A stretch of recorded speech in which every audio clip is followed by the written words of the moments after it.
நீ வானத்தின் முகட்டளவுக்கு பாவத்தை பண்ணியிருந்தாலும் இணை வைக்காம இருந்தனா உன்னை நான் மன்னிக்கிறேன்னு அல்லாஹ் தஆலா சொல்றான்.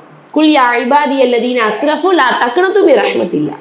தனக்கு தானே வரம்பு மீறி பாவத்தையே பண்ணாலும் அல்லாஹ்வினுடைய ரஹ்மத்துல இருந்து நீ நம்பிக்கை இழக்காதன்னு சொல்றான். அப்ப அந்த அல்லாஹ் இடத்துல நான் எவ்வளவு மனசார மன்னிப்பு கேட்கணும், நான் செஞ்ச பாவத்தை நினைக்கணும், அந்த பாவங்களை நினைத்து யா அல்லாஹ் அந்த பாவங்களை இந்த நிமிஷம் வரைக்கும் நீ அடுத்தவங்களுக்கு தெரியாம மறைச்சு வச்சிருக்கியே, என்னைய நீ மன்னிச்சிருன்னு மனசார கேட்போம் பாருங்க, அதுதான் இஸ்திக்ஃபார்.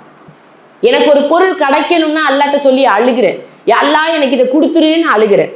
என்னை விட்டு ஒரு பொருள் போயிருச்சுன்னா ஏன் அல்லாஹ் என்னை விட்டு எடுத்தேன்னு அழுகிறேன். ஒரு நாளாவது நான் எவ்வளோ பாவத்தை பண்ணியிருக்கேன், இந்த பாவத்தை நாளை மறுமையில நீ விசாரிச்சனா என்னோட நிலைமை என்னன்ட்டு யாராவது ஒரு சொட்டு கண்ணீரை விட்டுருப்போமா? எவ்வளோ முடியுதோ அவ்வளோ இஸ்திக்ஃபாரை அல்லாஹ் இடத்துல நாம செஞ்ச பாவங்களை நினைத்து வருந்தி கேட்கக்கூடியவங்களாக இருக்கணும்.